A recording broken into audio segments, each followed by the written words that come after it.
Días. Bueno, primero que nada, agradecido de estar aquí a la invitación a la Asociación de Médicos de la Región Brunca y también a la compañía Abbott por invitarme. Yo hace varios años trabajé aquí en Pérez Celedón como pediatra en el Hospital Escalante Pradilla y pues tengo recuerdos bonitos de haber estado aquí como pediatra.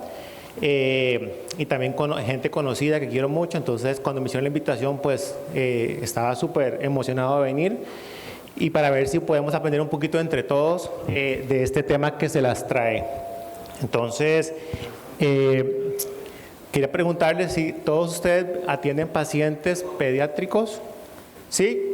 Que levanten la mano quienes ven pacientes pediátricos y también embarazadas, ¿ven? ¿Sí? Ok.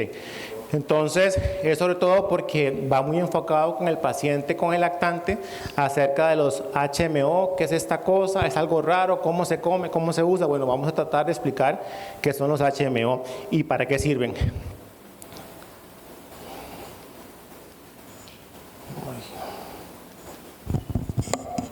No.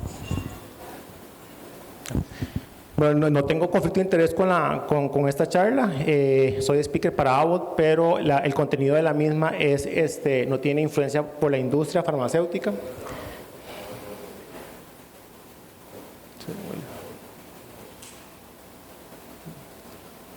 Ya. Esta es la agenda que les tengo preparada para hoy. Vamos a hablar de la importancia, recordar siempre la leche materna como el mejor alimento para el lactante, ¿verdad? Un poquito de recordar los beneficios que tiene esta, las recomendaciones que hay a nivel internacional. Ahora sí vamos a entrar de lleno después en qué son los HMO, que por sus siglas en inglés son los oligosacáridos de la leche materna. Luego vamos a intentar hacer un resumen de las investigaciones que se han hecho a través de los años acerca de los HMO y cuál es su utilidad en la práctica clínica. También vamos a ver que hay algunas cosas que todavía hay que investigar más para el futuro. Y de último, algunos mensajes para llevar para el hogar. Entonces, recordar, ¿verdad?, lo que ya todos sabemos, ¿verdad?, que el alimento ideal para el lactante es la leche materna. Recordar que es un tejido vivo, que tiene una composición dinámica que va a ir cambiando según la edad de la mamá, la paridad de la misma, la alimentación, si no es lo mismo la leche de la mañana que toma bebé a la de la tarde, o no es lo mismo la leche que toma con los primeros minutos a la última, en esa misma toma, no es la misma composición de la leche. Y definitivamente ya está demostrado, ¿verdad?, el impacto positivo que tiene la lactancia materna en los lactantes, en el sistema digestivo, en el sistema inmunológico y también en la prolongación metabólica de los lactantes. Más o menos una comparativa de qué componentes tiene la leche materna, un poquito comparándolo con la leche de vaca, que no es el alimento para los lactantes menores de 1 año de edad. Pero sí la comparativa nos permite ver, ¿verdad?, que tiene proteínas, la mayoría de caseína, tiene grasas, tiene lactosa, tiene poquitos minerales y la densidad calórica que da, que más o menos es 66 kilocalorías por 100 gramos, que es lo mismo decir que 0.66 calorías por cc. Aparte de esos componentes de la leche materna, también tenemos otros componentes como sería hormonas, factores de crecimiento, los famosos oligosacáridos, que es lo que vamos a hablar el día de hoy, anticuerpos, sobre todo la IgA, leucocitos, nucleótidos y citoquinas, todo esto células proinflamatorias. En este cuadro vamos a ver cómo la composición de la leche materna, la mayoría, como ustedes saben, es a través de agua y de este componente, que es el componente sólido, vamos a tener lactosa, lípidos,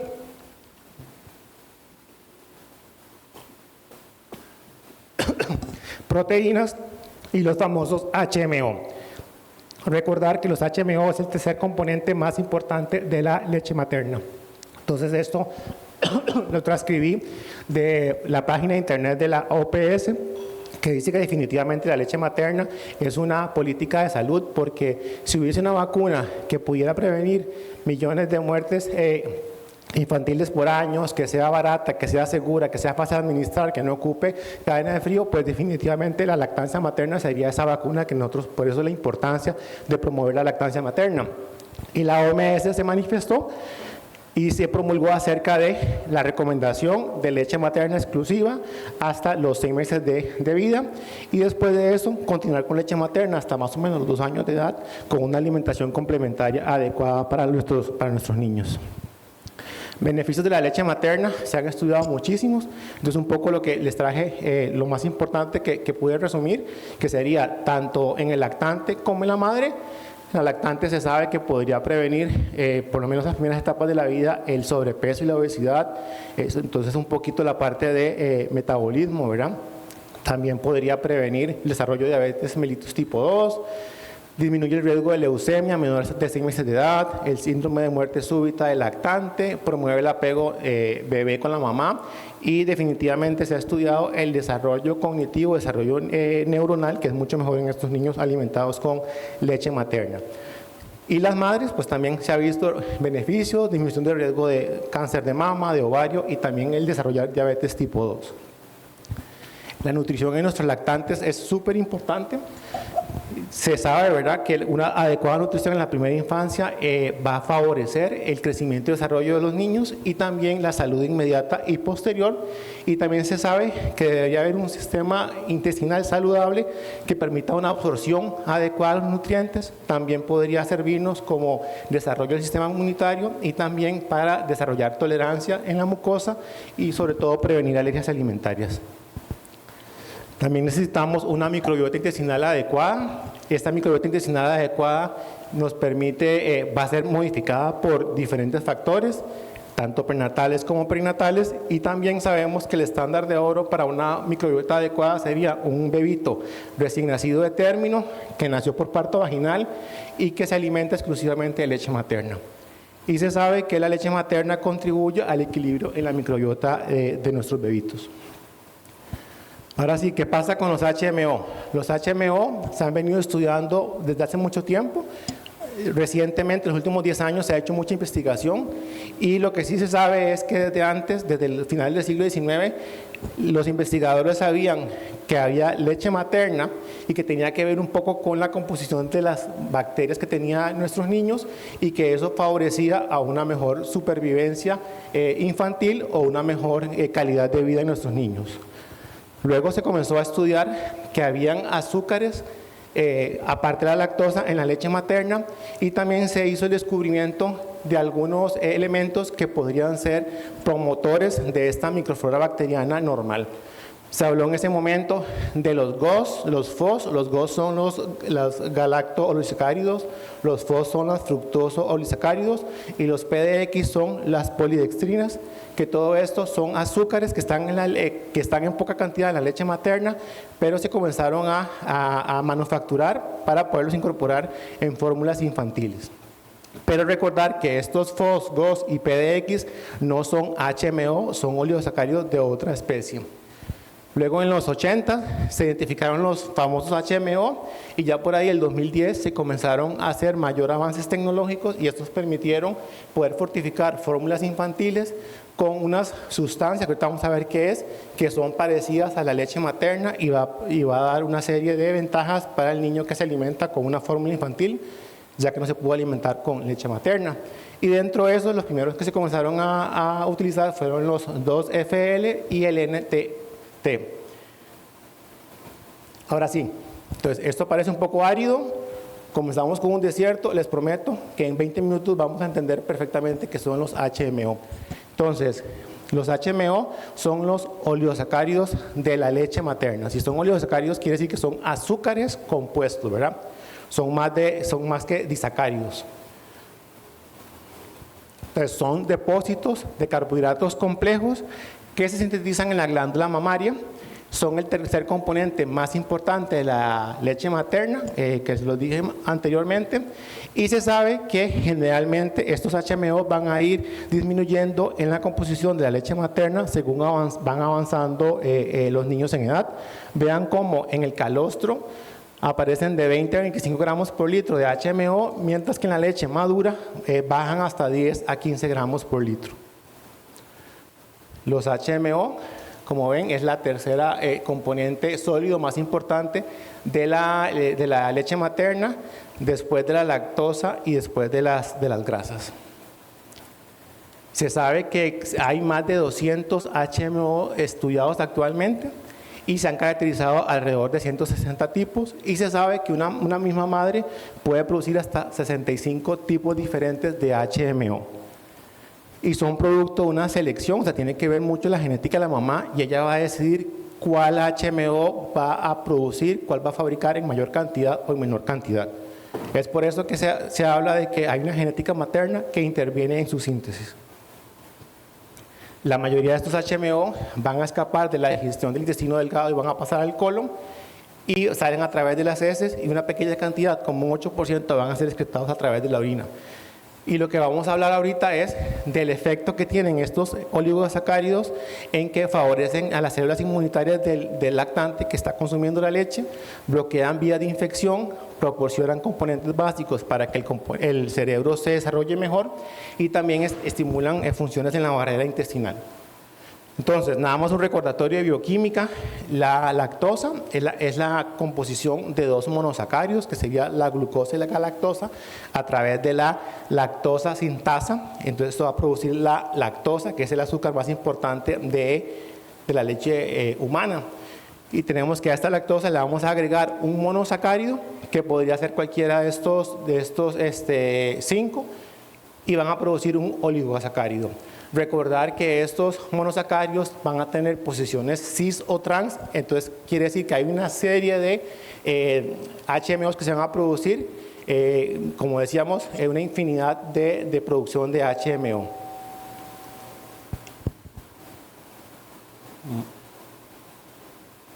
Entonces es lo que yo suelo llamar la galaxia de los HMO, es decir, tenemos lactosa, tenemos muchísimos monosacáridos, tenemos muchos carbohidratos que pueden ser trisacáridos, pueden ser pentasacáridos, hexasacáridos, y a estos se le pueden unir estos monosacáridos y van a ser una serie incalculable de HMO, pero no todos sirven para lo mismo. Entonces lo que queremos hablar un poquito de eso, de que lo más importante son estos monosacáridos, que sería la fucosa, el ácido siálico y el N-acetilglusamina. ¿Por qué? Porque esto va a producir los HMOs que son más importantes en la leche materna y los que se han estudiado ampliamente. Entonces, sabemos que los que son fucosilados representan hasta un 50% de todos los HMO de la leche materna, y dentro de estos, los que se han estudiado más son el 3-fucosil-lactosa, o también llamado 2-FL, y el 3-fucosil-lactosa, llamado 3-FL. De estos, el más frecuente es el 2-FL. También tenemos los que están asociados al ácido siálico, que representa más o menos un 15%, y de esos tenemos el 3-SL y el 6-SL, que son los que se han estudiado más ampliamente. Y de último tenemos los monosacáridos, que son no fucosilados o neutrales, que representan también hasta un 50% de todos, y ahí tenemos el LNT. Entonces, sabemos la estructura, sabemos de dónde vienen, pero lo más importante, ¿para qué nos sirven en nuestros pacientes?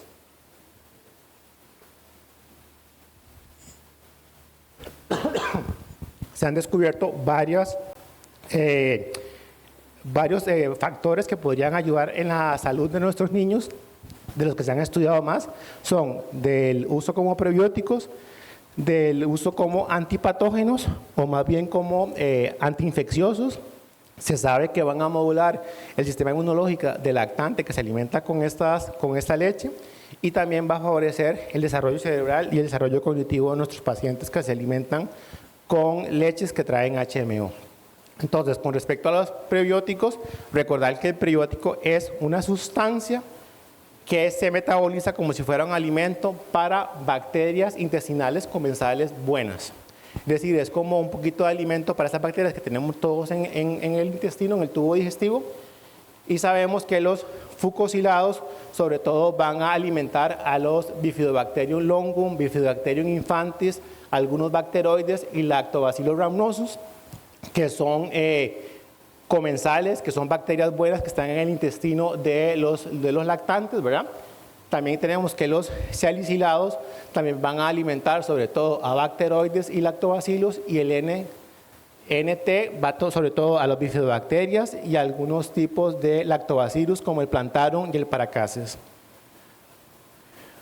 ¿Qué más sirve los HMO? Los HMO tienen un efecto antipatógeno.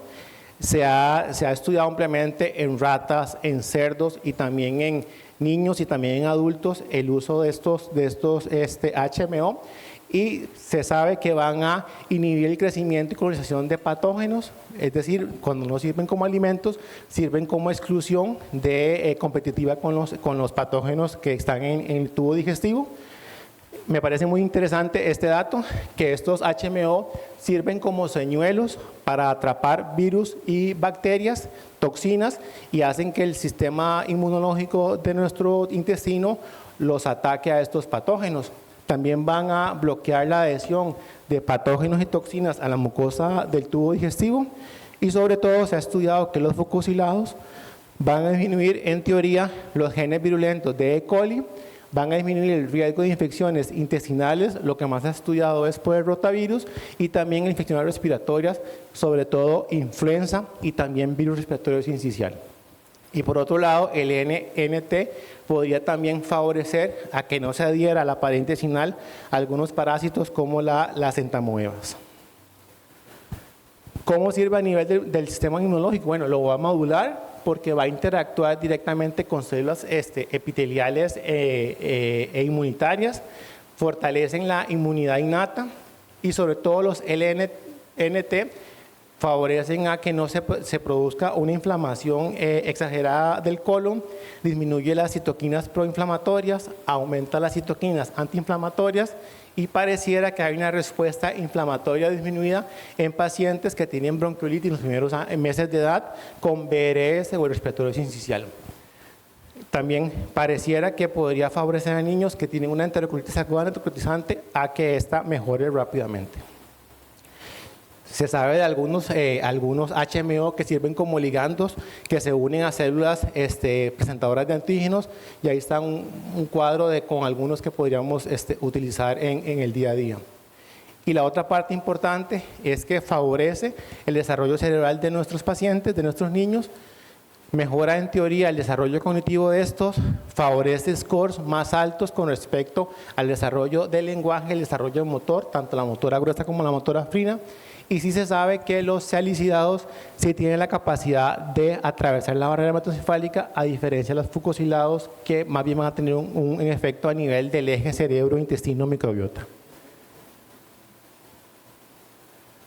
Se sigue estudiando ampliamente y pareciera que estos HMO influyen en la composición corporal de nuestros niños en los primeros meses de edad.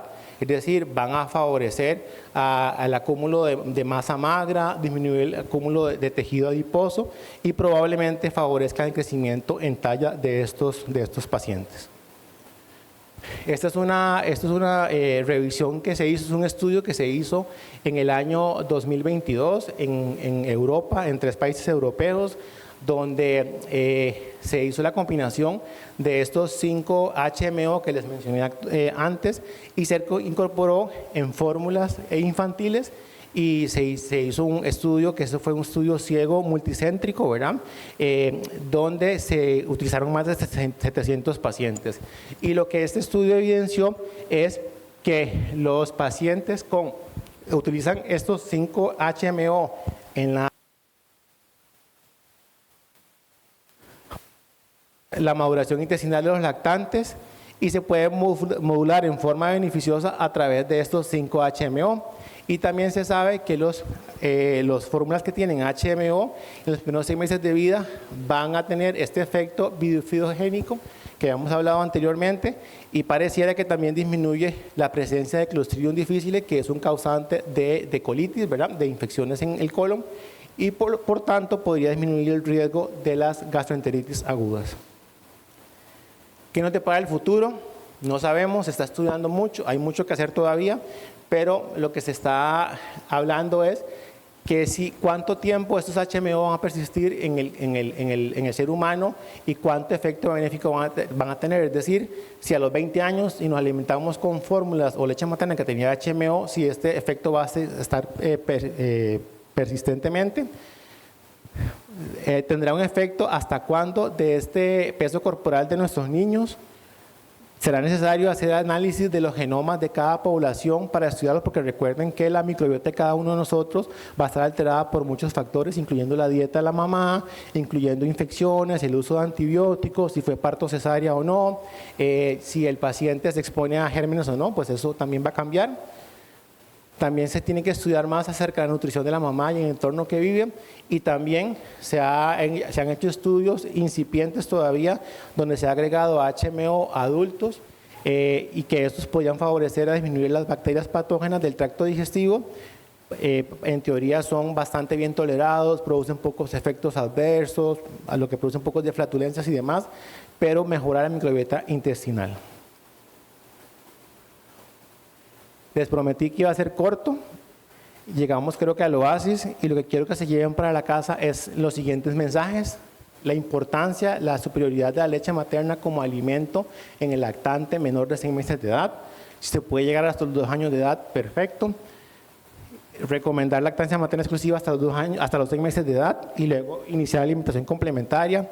Esto es todavía discutido porque la OMS da esa recomendación, pero las sociedades europeas y norteamericanas de gastroenterología pediátrica recomiendan entre los 4 y 6 meses de edad iniciar la alimentación complementaria, pero la OMS hace este llamado a continuar con leche materna, pues sobre todo poblaciones pobres, donde la leche materna es el primer recurso de alimento que tienen, donde no hay que invertir nada más, entonces por eso hacen hincapié en que por lo menos hasta los 6 meses de edad sea exclusiva. Recordar que hay más de 200 HMOs que son diferentes, esa galaxia de HMO que hay, se tienen que seguir estudiando para ver qué mejorías hay en la microbiota intestinal, y las funciones que les dije anteriormente, que era el uso como probiótico, como antipatógeno, que sea un modulador del sistema inmunológico y también favorezca el desarrollo cerebral o cognitivo de nuestros pacientes. Eso es lo que les tenía para hoy. Si tienen dudas sobre HMO o, como dijo la doctora ahora, de gastropediatría, pues con mucho gusto estamos para servirles.